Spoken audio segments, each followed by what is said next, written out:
BJ, when did you like first truly know? Was there a moment, or was it just a gradual progression that you were going to be a singer for your life's career, for your vocation, for your life, for how you put this bread on the table? Dude, I used to see it doing my homework. Really? And I wouldn't even be able to do the homework. What grade is this? I don't know if that was the reason, if that's other people's reason for not turning in homework, but I really would sit at the table and be like, wow.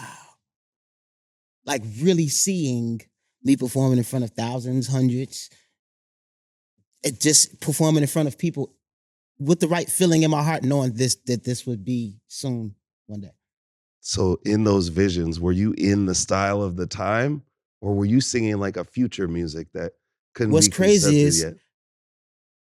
You might as well say it was on mute because there was no actual sound. The visual was just so clear. Almost in a dream. You ever had a dream? You woke up, it felt like the dream was 50 hours ago, but you still remember who was in that dream.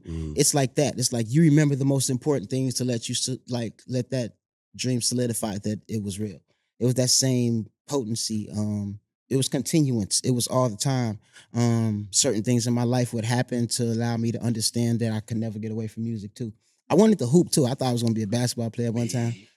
You know, Me too. I think God let me see all those things early and weed them out. Once you got the tryouts, you see all these other Michael Jordans and Penny Hardaways, and you're like, oh man, I don't take it that serious. Oh, okay. I could hoop, but I ain't like that. Yeah, I can't even dunk yet. This nigga just dunk. He's smaller than me. Remember the ankle weights you started tearing your body up. What you about to say? I was the second tallest kid. I was the tallest kid. We were both the same height in 9th grade, me and this other kid. Right. And they came and recruited us for basketball. They made us try out. And I quit during tryouts. Yeah.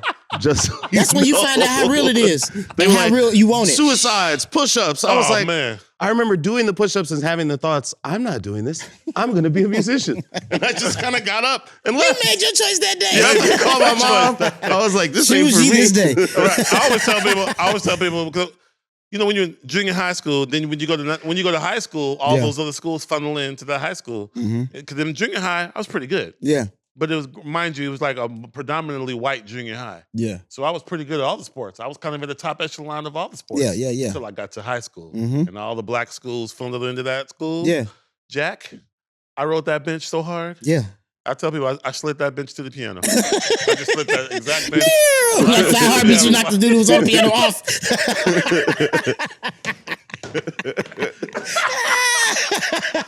Dude, I swear it was the same way for me, man. Like my high school, we went to a like basketball is almost like so special to Chicago what boxing is to Baltimore and New York, and you know, certain cities are known for certain things. My city has always bred some of the best basketball players that will be in our region. You didn't let me finish my sentence. Never heard Chicago basketball. I mean, I could play you outside this I've never heard of a Chicago basketball player that was great. Right, that's crazy. But I mean, Michael Jordan ain't from there, but we own him. Exactly. We own him. He's He's ours. He's not Sorry, from Brooklyn. there, Sorry, Brooklyn. He's ours. He didn't grow up there, though. He's not from Look there. what's on his feet today, man. He's ours. You know what He's it is. ours. He's ours. Absolutely. But For sure. I feel like when I got there and I kind of saw what was really going on, it kind of like I ended up in the band. But the band at my high school was some of the coolest, realest cats. It wasn't like. It was like super nerds. Of course, it was like, you know, bookworms in our band like any other. But like my cousin was in the band. Other homies that I saw in school, I was like, yo, he cool. Like, in the band playing tuba, killing. I'm like, yo, this is, so I get it. My band got into fights, all type of crazy stuff. You better not cross this line while we marching. I get it. That was like the first gang. You know what I'm saying? Right. But man, I met so many of the coolest people that I could actually depend on in life outside of that band room. That band room became like a fortress for us, man. When you ain't feel like dealing with too much, Mr. Key let us come in there and just kind of like, you know, get it off our chest and just kind of have fun. It was freedom. It was structure. Our band director ain't play either. Mr. Key, he'd throw a stand at you. I'm happy we out of school and his statute of limitations out, but yeah, he'd throw a stand at you. He ain't play. Like he wanted you to understand what it was, but you also learned what that feeling was when you did something right, and you did something right in your position of the chain to make the chain look amazing and be as amazing as it could be. I mean, I learned so much in band and in high school. It was so cool. But I was like, I guess Nick Cannon in drumline. I could not read music. And at some part, if you was gonna be a part of the band, at some part you're supposed to take music as a class. I never took it as a class, but I learned it so fast from like chops, like my brother and them listening to Steve Gadd and all these other crazy drummers and Chris Dave and all these other Mick Condition and listening to Stokely playing drums. Just in church too, Chicago so competitive. So I was always around sharp drummers, period. So I think it just told my ear to pick stuff up so fast where the middle of my freshman year, I became section leader of what I did. Yeah. And everybody was like, you read music? I was like, no. But I'm like, shut up, nigga. Don't blow my cover. I'm one of y'all. I just go to church and like both my brothers play drums. My cousin that was in the band before me, he played drums. It was just everywhere around me, man. You ever played and sang? Nah. Nobody Miles? No? Nah. No Phil Collins? No Again, Stokely? give me 30 days by myself. Come on. Give me 30 days by myself. But yeah, that's going to be the album. That was interesting. Whenever you do your drum singing album, 30 days by myself. I love it. It sounds like an old head for sure. I have a gift for like titles. It's not a bad title. That's a good ass title. 30 days by 30 days by myself. But can you say like 30 days by myself? 30 days by myself. Yeah, man. So that was like to answer that question and more. Those were the times where I kind of like knew. I remember it's I don't know if they still have it in Chicago, but it was like this big youth conference of churches that would get together and it'd be like jam sessions and like some of the best musicians came. GMWA? Not GMWA. IYSBC, if I'm not saying it wrong. I know you don't, I'm just talking. But if I'm not mistaken. And I wanted to sing so bad. I want to play drums. Dude, when I got there and saw how many drummers wanted to play, I think every drummer they had, there was a drummer before they got there was like, nigga, I'm gonna play at the youth conference. They got a big choir and everything, so it was like the thing. Right. When I saw it, like it was like 80 drummers.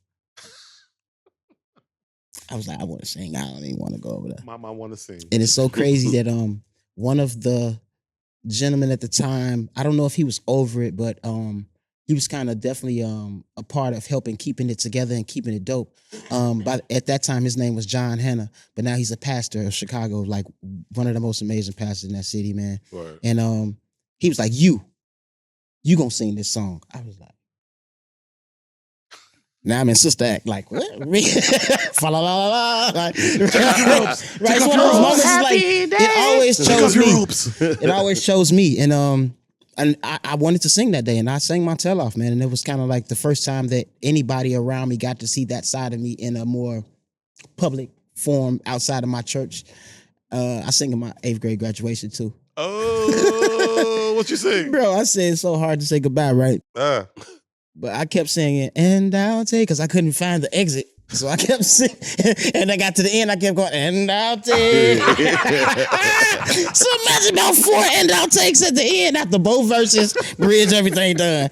I couldn't find the exit, man. And my homie was like, you sound good, bro. Why you kept singing and I'll take? And we both just looked at each other and started cracking up laughing. Oh, man. You know, one of your realest homies is going to keep it so real with you where you get to laugh at yourself, but you also get to tell him, dude, I couldn't find the exit, man. It's just like a real homie moment. But that's the homie that I spoke with earlier, like Marcus. Shout out to Marcus Ross, man.